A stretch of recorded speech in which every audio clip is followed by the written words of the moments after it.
This video is the 1987 Legends car at the Legacy, Michigan layout. This is to try and help some people out. This isn't just going to be Michigan specific, just kind of saving tires. Proper way to do that is a couple pretty important things to note is me personally, I go into every uh, race or run or whatever, assuming that it's going to be a long run. The only time I may not assume that is if you're within the last 15, 20 laps of a race, and you know that there's a definite end to the race. Otherwise, I treat it as if it's going to be a long run. That said, you have to start driving like your braking markers and your line and all that with the assumption that that's going to happen from the get-go. You can't decide I'm going to push hard for 10 laps and then I'm going to try and save. By that time, you've already done a lot of damage. So you kind of have to commit to doing it early. That's generally what I do all the time. So anyways, I'm going to show you, I did a 10 lap run. I guess it's kind of really like 11 laps because it includes the out lap here. But you can see it kind of started like mid to upper 42 and then it dropped. I think this was a bad lap, but it falls off like a second, something like that within 10 laps, which is normal for this car. Just a reference point after 10 laps, here is what my tires looked like. So this is pretty uncommon in this car that my right front had. When you're looking at these percentages, people always go by the center one. So 93 right front, 88 right rear, which means I'm burning the right rear off more, which generally means I am going to be looser as the run goes on. What happens a lot of times when people struggle saving tires is you pull these percentages up after 10 laps and your right front is significantly more worn than any of your other tires, specifically comparing to the right rear. So what I would recommend you do is to do a 10 lap run like I did and just see where your tires are at after that. Come to like a gentle stop. If you like spin out, come into a stop or whatever, that's going to screw up those percentages. But that's where you can really see how you're treating the tires. The more you burn the right front, the worse it's going to turn. You're going to get really tight and lap time's going to fall off a bunch. Anyways, so I'm just going to let this play through. It's 10 laps, so it's maybe a little bit over 5 minutes. And I did do a couple qualifying runs here. Not that that's what my main focus is here, but I'll show them just so this track specifically, for starters, if you're just a single car, you don't have a car to your outside or inside, when you're going into the corner, you should be entering really above this seam that's here. If you have a car to your outside, maybe this seam down here. Hold on, I need to open my closet so my cat can go in there because she won't stop meowing.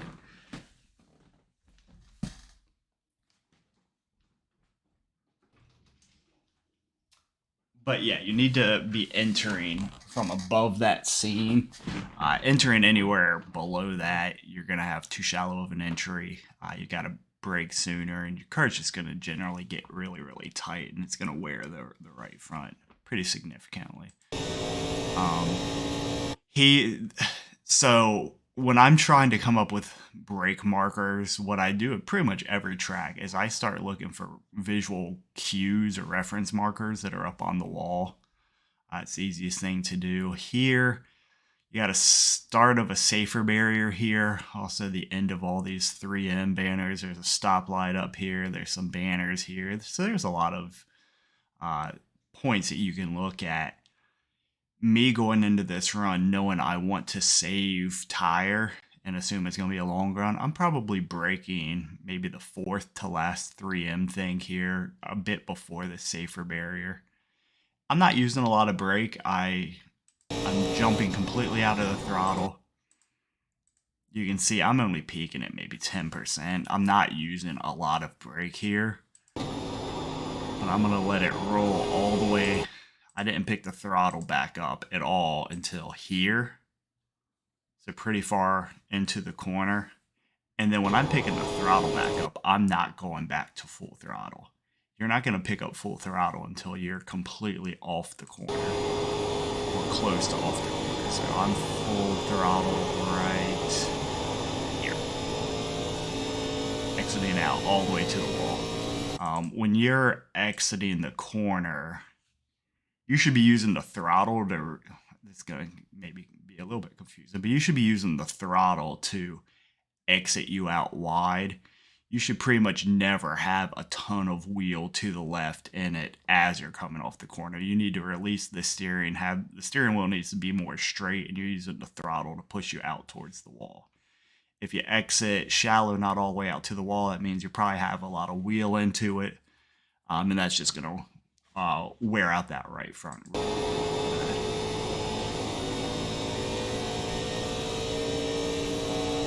Going down into turn 1 here, similar to turn 3, I'm looking for stuff up on the wall. So here I got a stoplight, start of the safer barrier. That's probably the really only 2 things here. But I'm lifting pretty much right at this moment. So a good bit before this stoplight, and I'm letting it roll the center. A little bit of brake, trailing off of it. I'm not, hit fast forward. I'm not picking it up until here. And same thing with turn 4. I'm using the throttle to exit off. You can see I'm trying to, I don't have a ton of wheel into it. I have a little bit, because I'm going to try and keep it off the wall here, but I don't have it cranked 90 degrees to the left. And I go to full throttle here, as I'm pretty much off the corner. I run a few different lines here.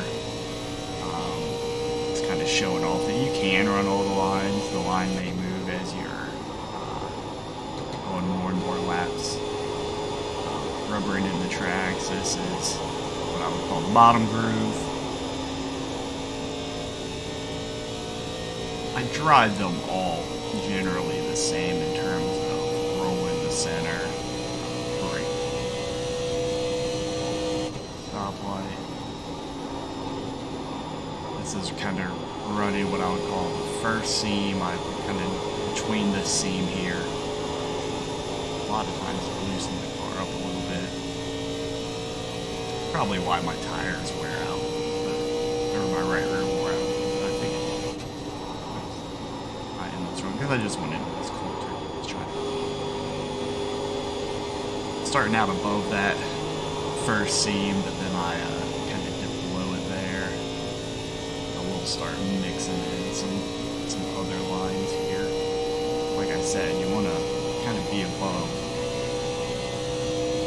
this top seam entering the corner. You want to really widen the arc as much as possible to allow you to carry as much speed as possible. So that's kind of straddling that first seam again. Dipping the left below it, which will generally loosen the car up as you're dipping below seams like that. I think I run the first seam here. Yeah, I still did it. This line can change as the way the new tire model, track model works. So that main seam will heat up as it takes rubber, so it becomes advantageous to kind of move around. So here I run the upper seam. You're not going to run all the way up against the wall generally. So this is kind of the third seam, I guess, is what I was running. Really, really high line would be a fourth seam, but you're gonna risk it all the way. This is kind of the fourth seam, but I did back down to the third seam. All these are gonna, like, you may run slower running that high seam, and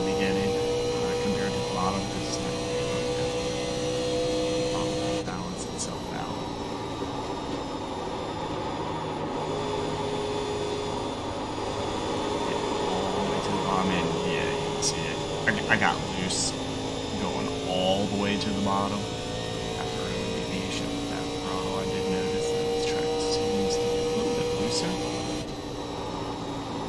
with this car and setup, at least.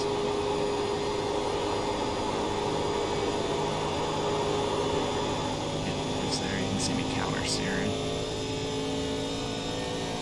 If you want to exit all the way, it's dipping below the line and start finish line, just showing you there's different lines that you can run down the start. But you want to get back up to that wall on entry. You don't ever want to enter on the bottom seam. Not giving yourself an arc at all. I think I was running second seam.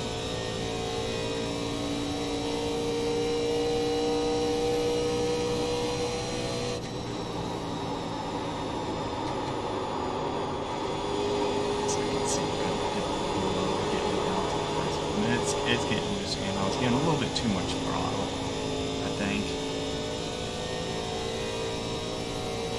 But you'll notice this entire time, this braking marker that I pointed out really high, it's still using those at this point.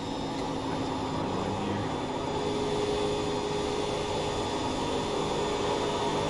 I don't pretty much ever change that.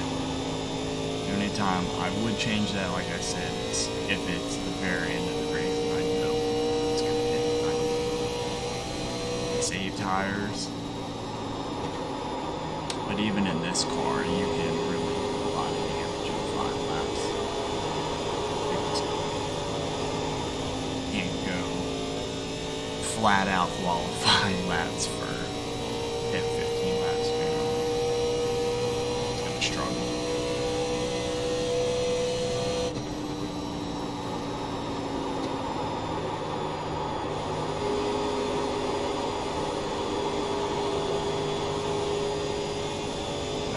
Still got a little bit loose there. I get a little bit of counter steering, but I was expecting a little bit better, and I had as much counter steering to save it.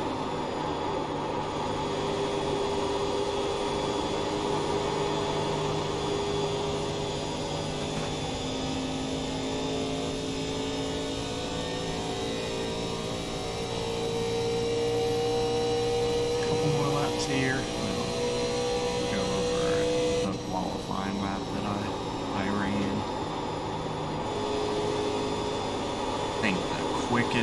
This line I'm running here is probably, on average, quickest line around at Stratton at first scene.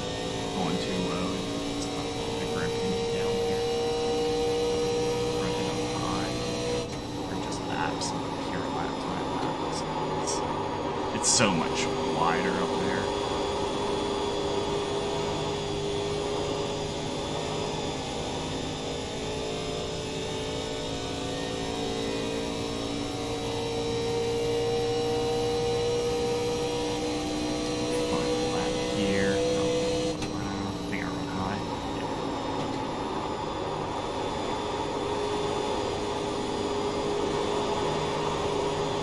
Really getting loose. You have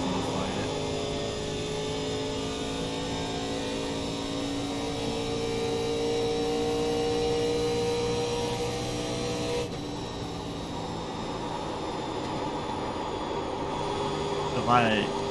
If I was a little bit more conservative, I could probably have more tire wear across my tires.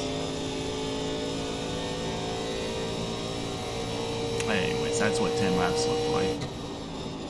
Just as a reminder, let me pull up tires. So that's what the tires look like. You can look at temperatures, however you want to look at this. Usually, the higher the temperatures, the more the wear. As far as a qualifying lap, so coming out of the pits. And on your outlap, I'm going to rip the high line in turn 3 and 4. That way you can carry as much momentum on corner exit as possible. I think the first lap's fastest about. I'm going to run this high line, carry as much speed as possible off the corner. My wheel inputs, my braking, and all that's going to be different on the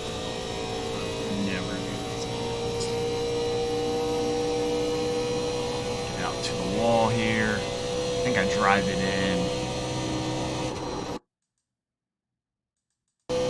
to the stoplight, probably.